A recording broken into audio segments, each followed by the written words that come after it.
नमस्कार विद्यार्थी बंधू आणि भगिनींनो, इयत्ता 11वी अर्थशास्त्र या विषयातील प्रकरण नंबर 1 अर्थशास्त्रातील मूलभूत संकल्पना या प्रकरणातील पाठीमागच्या व्हिडिओमध्ये आपण त्या ठिकाणी सूक्ष्म अर्थशास्त्राच्या संदर्भामध्ये असणाऱ्या ज्या संकल्पना आहेत त्या संकल्पनांचा आपण पाठीमागच्या व्हिडिओमध्ये अभ्यास केलेला आहे. आणि आज आपल्याला अर्थशास्त्राची जी दुसरी शाखा आहे ती आहे स्थूल अर्थशास्त्र.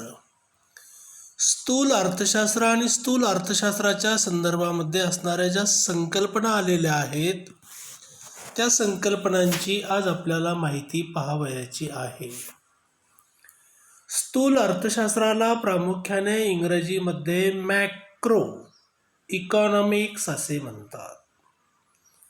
स्थूल अर्थशास्त्राला समग्र अर्थशास्त्र या नावाने देखील ओळखले जाते किंवा स्थूल अर्थशास्त्राला समष्टी अर्थशास्त्र या नावाने देखील ओळखले जाते.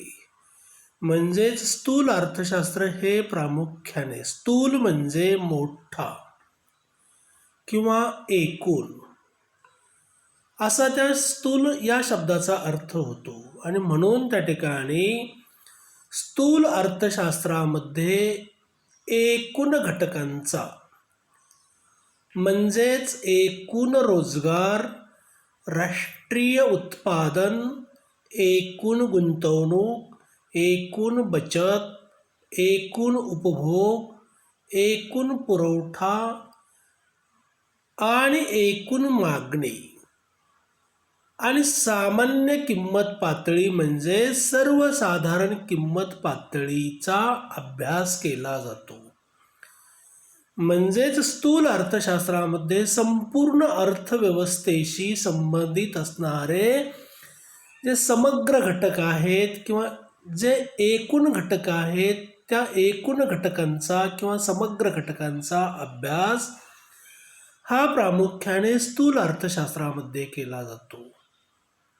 आणि म्हणून त्या ठिकाणी संपूर्ण अर्थव्यवस्थेमध्ये असणारे हे एकूण घटक आहेत किंवा हे एकूण मोठे घटक, त्यामध्ये एकूण रोजगार, राष्ट्रीय उत्पादन, एकूण गुंतवणूक, एकूण बचत, एकूण उपभोग, सर्वसाधारण किंमत पातळी यासारख्या मोठ्या समुच्चयात्मक घटकांचा अभ्यास हा प्रामुख्याने स्थूल अर्थशास्त्रामध्ये केला जातो. आणि अशा ह्या स्थूल अर्थशास्त्राच्या संदर्भामध्ये वेगवेगळ्या अर्थशास्त्रज्ञांनी वेगवेगळ्या व्याख्या सांगितलेल्या आहेत. त्यामध्ये केनेथ बोल्डिंग यांची स्थूल अर्थशास्त्राची व्याख्या आपल्याला पाहावयाची आहे. बोल्डिंग नावाच्या मते स्थूल अर्थशास्त्राचा संबंध हा वैयक्तिक परिमाणांशी नसून एकूण परिमाणांशी येतो. वैयक्तिक उत्पन्नाशी नसून राष्ट्रीय उत्पन्नाशी येतो. वैयक्तिक किमतीशी नसून सर्वसाधारण किंमत पातळीशी येतो. तसेच वैयक्तिक उत्पादनाशी नसून राष्ट्रीय उत्पादनाशी येतो. अशा प्रकारे केनेथ बोल्डिंग नावाच्या अर्थशास्त्रज्ञाने स्थूल अर्थशास्त्राची व्याख्या सांगितलेली आहे. म्हणजेच बोल्डिंग म्हणतात की स्थूल अर्थशास्त्राचा किंवा समष्टी अर्थशास्त्राचा संबंध हा वैयक्तिक घटकाशी येत नसून एकूण परिमाणांशी येतो. एका व्यक्तीच्या उत्पन्नाशी या शास्त्राचा संबंध नसून, म्हणजेच वैयक्तिक उत्पन्नाशी नसून राष्ट्रीय उत्पन्नाशी स्थूल अर्थशास्त्राचा संबंध येतो. वैयक्तिक किमतीशी म्हणजेच एका विशिष्ट वस्तूच्या किमतीशी संबंध नसून सर्वसाधारण किंमत पातळीशी येतो. तसेच वैयक्तिक उत्पादनाशी नसून राष्ट्रीय उत्पादनाशी येतो. अशा प्रकारे केनेथ बोल्डिंग नावाच्या अर्थशास्त्रज्ञाने स्थूल अर्थशास्त्राची व्याख्या सांगितलेली आहे. त्याच्या पुढे आपल्याला जायचं आहे की स्थूल अर्थशास्त्राच्या संदर्भामध्ये असणाऱ्या ज्या मूलभूत संकल्पना आहेत, त्या मूलभूत संकल्पनांच्या मध्ये पहिली मूलभूत संकल्पना आहे राष्ट्रीय उत्पन्न. राष्ट्रीय उत्पन्न हे प्रामुख्याने देशाच्या आर्थिक व्यवहाराशी संबंधित असते. त्याला त्या देशाचे राष्ट्रीय उत्पन्न असेही म्हणतात. भारताचं वित्तीय वर्ष किंवा भारताचं आर्थिक वर्ष जे आहे ते आहे 1 एप्रिल ते 31 मार्च हे भारताचं वित्तीय वर्ष किंवा आर्थिक वर्ष आहे.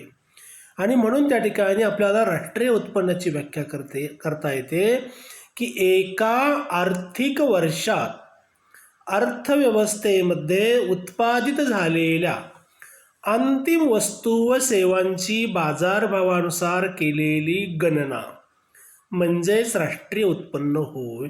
अशा प्रकारची राष्ट्रीय उत्पन्नाची व्याख्या आपल्याला प्रामुख्याने सांगता येते. म्हणजेच एका आर्थिक वर्षात किंवा एका वित्तीय वर्षामध्ये देशाच्या अर्थव्यवस्थेमध्ये उत्पादित झालेल्या अंतिम हा शब्द अतिशय महत्त्वाचा आहे. अंतिम वस्तू म्हणजेच ज्या वस्तू उपभोगासाठी वापरता येतात त्या वस्तूंना आपण अंतिम वस्तू असे म्हणतो. म्हणून त्या ठिकाणी अंतिम वस्तू आणि सेवांची बाजारभावानुसार केलेली गणना म्हणजे बाजारामध्ये अंतिम वस्तू आणि सेवांच्या ज्या किमती असतील त्या किमती विचारात घेऊन केलेली मोजदाद म्हणजेच गणना म्हणजे राष्ट्रीय उत्पन्न होय. म्हणजेच एका आर्थिक वर्षात अर्थव्यवस्थेमध्ये उत्पादित झालेल्या अंतिम वस्तू व सेवांची बाजारभावानुसार केलेली गणना म्हणजे राष्ट्रीय उत्पन्न होय. अशी एक व्याख्या आपल्याला राष्ट्रीय उत्पन्नाच्या बाबतीमध्ये सांगता येते आणि ती व्याख्या अतिशय सोपी आहे. दुसरी एक व्याख्या या ठिकाणी राष्ट्रीय उत्पन्न समितीने केलेली आहे. राष्ट्रीय उत्पन्न समितीने दिलेली जी व्याख्या आहे ती व्याख्या देखील अतिशय सोपी आहे की राष्ट्रीय उत्पन्न म्हणजे एखाद्या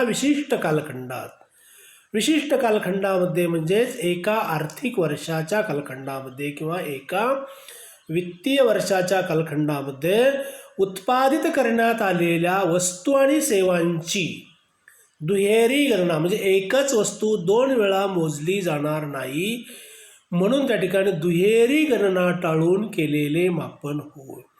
म्हणजेच दुहेरी गणनेचा दोष टाळण्यासाठी उत्पादित करण्यात आलेल्या ज्या अंतिम वस्तू व सेवा आहेत त्या अंतिम वस्तू व सेवांची बाजारभावानुसार केलेली गणना म्हणजेच राष्ट्रीय उत्पन्न होय.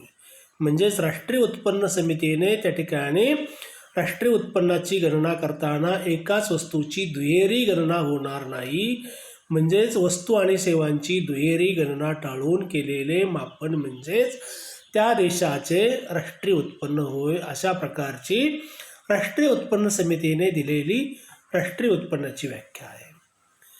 स्थूल अर्थशास्त्राची दुसरी संकल्पना आहे की बचत नावाची संकल्पना देखील अतिशय सोपी अशी संकल्पना आहे आणि म्हणून त्या ठिकाणी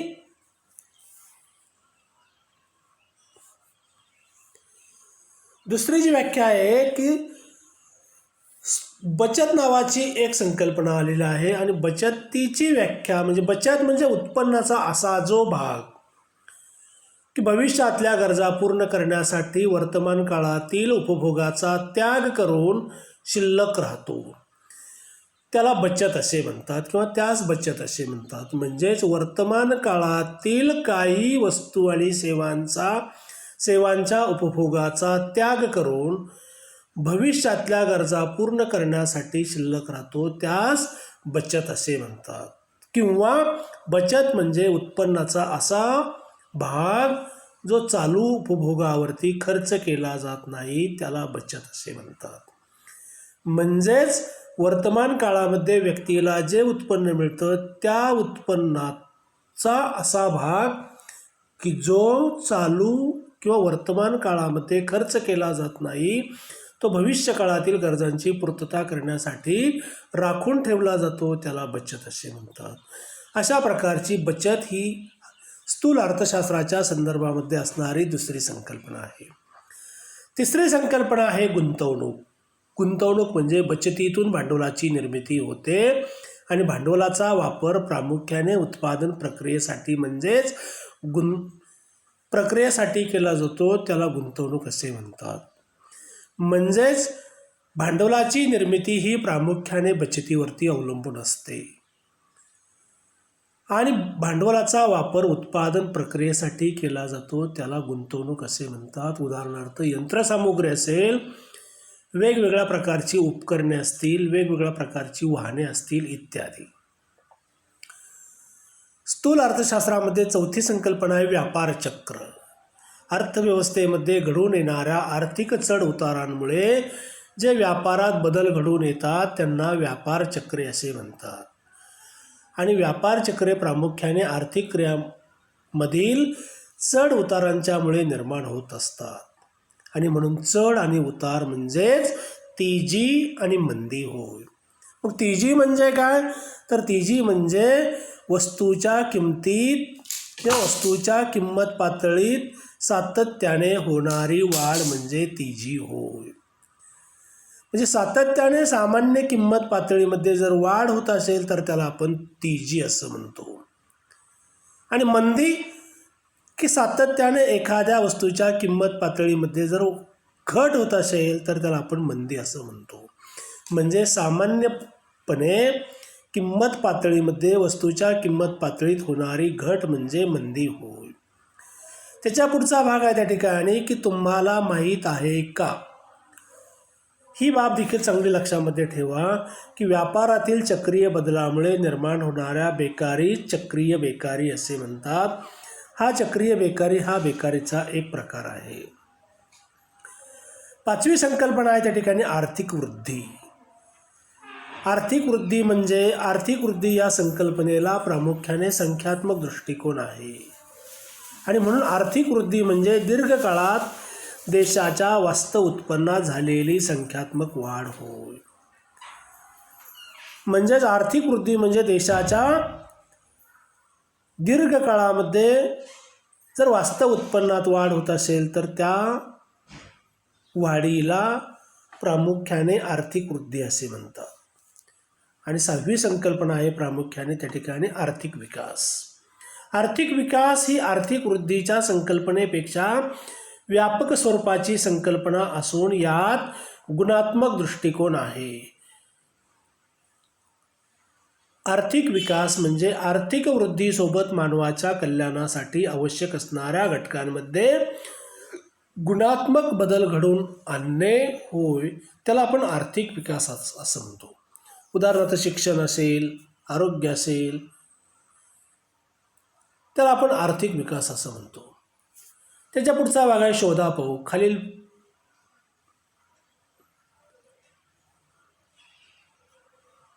आणि शेवटचा भाग आहे त्या ठिकाणी आर्थिक वृद्धी आणि आर्थिक विकास. त्याच्या अगोदरचा एक भाग आलेला आहे शोधापाहू. खालीलपैकी कोणत्या संज्ञा सूक्ष्म अर्थशास्त्र आणि स्थूल अर्थशास्त्राच्या आहेत? त्यामध्ये पहिली संकल्पना आहे जागतिक दारिद्र्य. जागतिक दारिद्र्य ही स्थूल अर्थशास्त्राची संकल्पना आहे. वस्तूची किंमत ही प्रामुख्याने सूक्ष्म अर्थशास्त्राची संकल्पना आहे. व्यवहार तोल ही प्रामुख्याने स्थूल अर्थशास्त्राची संकल्पना आहे,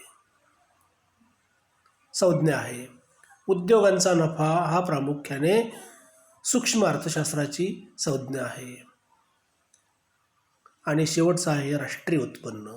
राष्ट्रीय उत्पन्न ही स्थूल अर्थशास्त्राची संज्ञा आहे. आणि शेवटचा भाग आहे त्या ठिकाणी आर्थिक वृद्धी आणि आर्थिक विकास.